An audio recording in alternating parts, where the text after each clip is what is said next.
Hey booktube, this is Kelly. Thank you so much for watching my channel, Books I'm Not Reading. I am here today to do a review of Michael Cunningham's Pulitzer Prize winning novel, The Hours, which he won in 1999. I first read it in 2009 as part of a project to read all the books that have won the Pulitzer Prize. I have stayed up on that. I have not read this year's winners yet, but we'll get there. Anyway, I made a video, well, two videos, and I'll link them down below, a few years ago about my top 5 favorite and least favorite Pulitzer winners. I actually realized in making that video that there were some major holes. There were some major American classics that were not in my top 5, and I wasn't sure if they deserved to be in my top 5 or not, but I probably need to remake that video actually. So I went back and reread 5 of the Pulitzer Prize novels that I had already read before I started my Pulitzer project, and I didn't go back and reread them. So I reread them after making that video, and it was a great experience. It was a really good thing. And so I didn't maybe want to be quite that ambitious this year, but there were a few that I wanted to return to, and The Hours is one of them, in part because I had never read Mrs. Dalloway by Virginia Woolf. So late last fall, I said that in 2023 I was going to read Mrs. Dalloway, and then I was going to read The Hours. Because Mrs. Dalloway is such a huge part of The Hours and what it's about. And so anyways, I kind of threw that out there and heard back from a couple people who were really excited and wanted to do this with me, which was wonderful. And I will talk more about that in a little bit. But yeah, so in April we read Mrs. Dalloway. I recently mentioned a biography that I said was going to be probably the most difficult book that I read this year. I'm not sure that I was thinking about Mrs. Dalloway. This is a very difficult book. Although I do have to say Virginia Woolf is pretty masterful at stream of consciousness writing, but it is very challenging for sure. I almost felt like I was, a leaf on the wind, and I was floating by all of these different characters, and I could hear what they were thinking. So yeah, a really challenging but worthwhile book. And if you have read it and you haven't read The Hours, I would recommend that. And if you have read The Hours and haven't read Mrs. Dalloway, you might think about going back and reading Mrs. Dalloway and rereading The Hours. Now, when I first read The Hours, again in 2009, I had not read Mrs. Dalloway, so I still gave the book 5 stars. So much more I got out of it this time around for having read Mrs. Dalloway. And yeah, so I would really recommend if you have some booktube buddies who are up for maybe a double feature, I really think Mrs. Dalloway and The Hours are a good pairing, sort of like pairing wines or something. You can still read The Hours without having read Mrs. Dalloway and still enjoy that experience. I'm definitely not saying that you have to read Mrs. Dalloway. Maybe Virginia Woolf's not your thing. Or I do think you have to be in the right kind of mind frame to read Mrs. Dalloway. But you can read The Hours whenever, and it's still a great book. This will be a spoiler-free review, which means I can't talk too much about the stories in this. But the basic premise is because Mrs. Dalloway, Virginia Woolf's novel, takes place over the course of one day. So this is one day in the life of 3 different women living in 3 different times and 3 different places. So the first story is about Virginia Woolf and the day that she starts writing Mrs. Dalloway, which, by the way, The Hours was one of her many titles that she had for that novel. Mrs. Dalloway on Bond Street, you know, there were a bunch of titles that she was going to call Mrs. Dalloway, and The Hours is one of them. And it's a great, I thought it was brilliant of Michael Cunningham to use that. It really gives you a sense right away. If you know that The Hours was a working title for Mrs. Dalloway, then you instantly know a little bit about this book. So we see Virginia Woolf at one of her a rural place that she would go to get away from London and the city, and yeah, so we experience that. The second story is, and I'm not exactly, I can't remember quite where it is, but it's 1950s America. Women are expected to be housewives, and we meet Laura Brown, who is reading Mrs. Dalloway. So we have the author, we have a reader, and you know, I think Laura Brown would personally love to just spend the day reading Mrs. Dalloway. She loves reading, but she has a husband, a son, she's pregnant, and she just has some experiences over the course of the day. And we see, again, you know, Michael Cunningham doesn't do stream of consciousness the way Virginia Woolf does, but we still are allowed to see inside and what they're thinking and how they're sort of processing these different things that happen to them. And anyway, so it's her husband's birthday. Laura and her son make a cake. Laura's really unhappy with it. It's not perfect, you know. So it's a very domestic life kind of scene. Like, you could just picture the interior of their home, the perfect green lawns everywhere, that everyone's living in a house that looks, you know, quite similar to each other, that sort of thing. And Michael Cunningham does a great job of putting us in 1950s America, I think. And then the third story is probably 90s, sometime in the 90s. The AIDS epidemic is still very present. It's actually made me, reading this has really made me think about Angels in America, which is a two-part play by Tony Kushner. But anyway, so we won't go down that rabbit hole.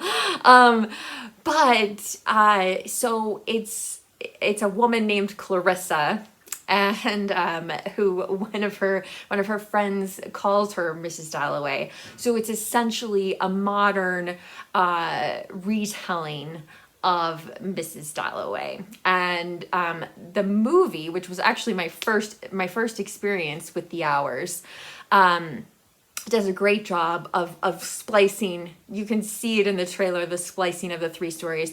You know, Virginia Woolf, who's played by Nicole Kidman, you know, is writing like, Mrs. Dalloway said she would buy the flowers herself. And you see Laura Brown, played by Julianne Moore, reading that first sentence out loud. And then you see Meryl Streep in her Manhattan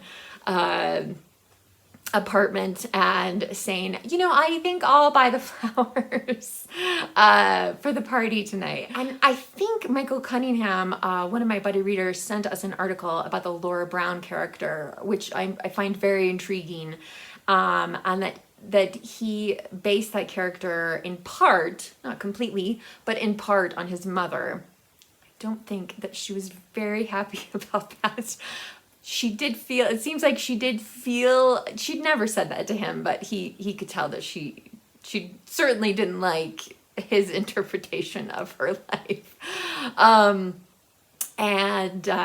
Anyway, but he was able to show her part of the film, and she felt a little bit better when she saw beautiful Julianne Moore playing herself. So Yeah, so these three stories, and it was interesting because I think my two buddy readers and we all connected with one of the stories a little bit different.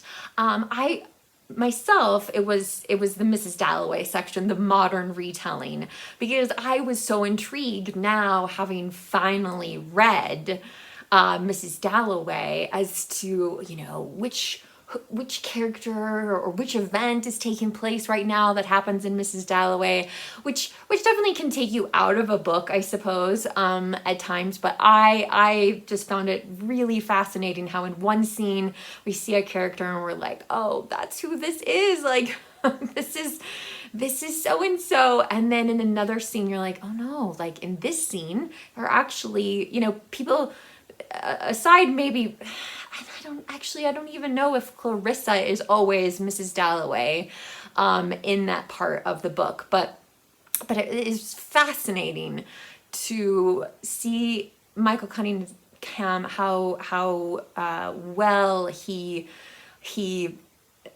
makes you think about those characters differently at different points in the story. I was really wanting to learn more about the Laura Brown character, because that's the one section that was sort of lost on me the first time I read it. And this time I felt a little bit more, I felt at times like Laura Brown was Mrs. Dalloway.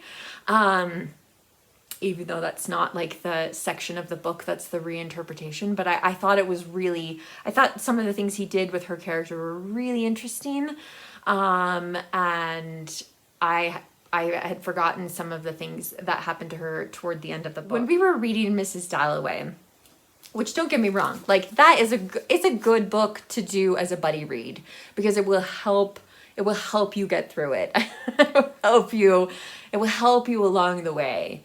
And I read it, like I said, I read an annotated edition, which spoiled everything for me in Mrs. Dalloway, so I wouldn't necessarily recommend that, but there were things that, you know, the annotated edition did help me with.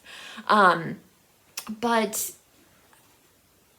so when we were reading Mrs. Dalloway, we were really just talking about the book itself and like, what the heck is happening, and what's going on with these characters, and yeah. And when we read the hours, though, the conversation really shifted, and I just have to say, like, kudos to Michael Cunningham for being able to write a novel that makes three women in different parts of the country with different life stories and experiences share incredibly personal things about what it means to be a woman's sexuality, a woman's identity, the rites and rituals that come along with that. We had a very humorous conversation about bridal showers and baby showers. And yeah, it was very, very personal. And normally, I would say in a buddy read, things don't go that far. But this book really brought a lot of that out of it, because we're looking at Virginia Woolf, and we're looking at Laura Brown, and we're looking at Clarissa. And in these different times, we're looking at, you know, when Virginia Woolf was alive, and we're looking at the 1950s, and we're looking at the 1990s, and thinking about our own experiences. And so for that reason alone, it was, you know, if it had just been that, it still would have been 5 stars. But it is a really, really great book. So I don't think it's in my top 5, even though I gave it 5 stars. So like I said, I may have to go back and rethink things a little bit here. The other thing that I find interesting is that The Hours won the Pulitzer Prize. I think, again, as brilliant as a book that I think it is, it's interesting to see a book that is, you know, inspired by a British author and a British novel, and then kind kind of flipping it on its head or breaking it down into these different sections. And so, yeah, but I do think the Laura Brown and the Clarissa sections of the book are really what tipped the book in this favor, and maybe all the jurors that year had read Mrs. Dalloway. Probably had. Because, yeah, I mean, I do think it has something to say about definitely the late 90s, which of course is when this won the Pulitzer, and what was going on with the LGBTQ plus community in New York, the AIDS epidemic, the drugs that were being created at the time, things like that. It doesn't, I'm not saying that plays a central role, but it's definitely there. It's definitely on the periphery of this book. So anyway, if you've read The Hours, I would love to hear what you think. Please keep it spoiler free in the comments section.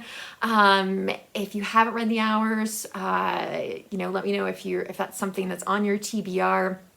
And if you don't feel comfortable leaving a comment, I totally understand. You can leave an emoji. I don't know if there's an hourglass emoji, a watch, a clock, something like that. You can leave that in the comment section, or you can give this video a thumbs up just as a way of saying hello if you don't feel like you have anything to say in the comment section. Booktube, remember to be kind to yourself, be kind to others, and I'll be back soon with another video. Bye.